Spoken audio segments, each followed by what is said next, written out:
Olá, eu sou a Gabriela Prestes Carneiro e nós vamos falar um pouquinho hoje sobre os animais e as sociedades amazônicas no passado a partir de um ponto de vista da arqueologia.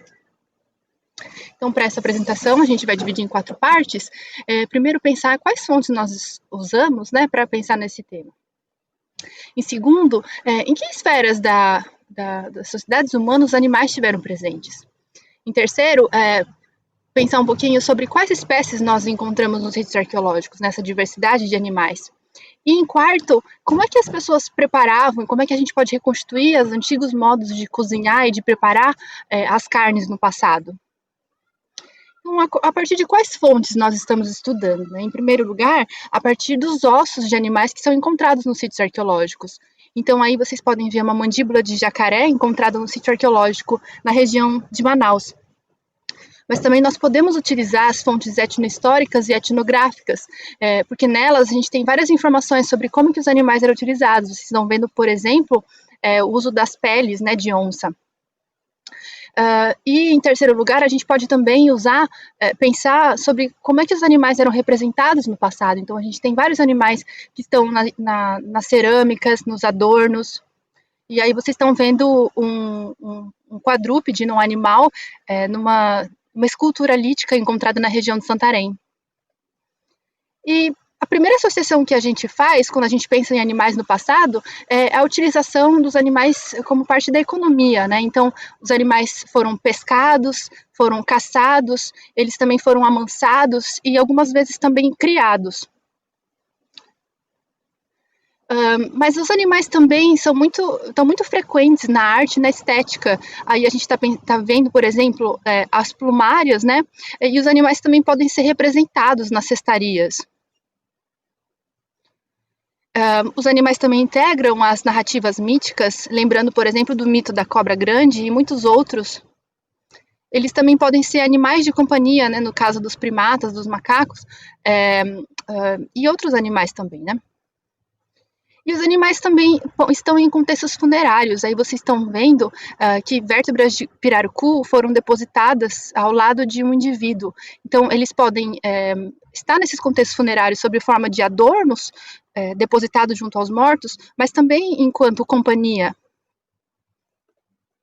E os animais também podem fazer parte da medicina tradicional, como o famoso uso das banhas de animais.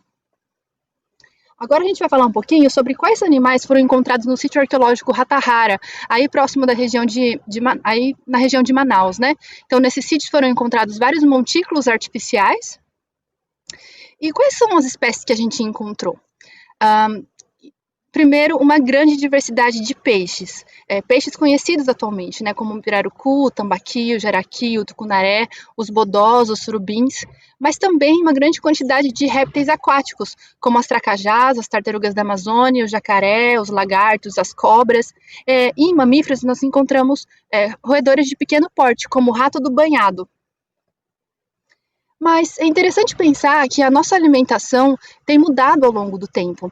Então, muitas vezes em sítios arqueológicos, nós encontramos espécies que hoje são pouco consumidas, como o caso dos bacus ou das enguias de água doce, também conhecidas como mussuns, as traíras. E existem evidências arqueológicas também da criação de peixes e de tartarugas em tanques. Então, em alguns lugares da Amazônia, nós encontramos essas depressões circulares que podem ter sido usadas como reservatórios desses animais.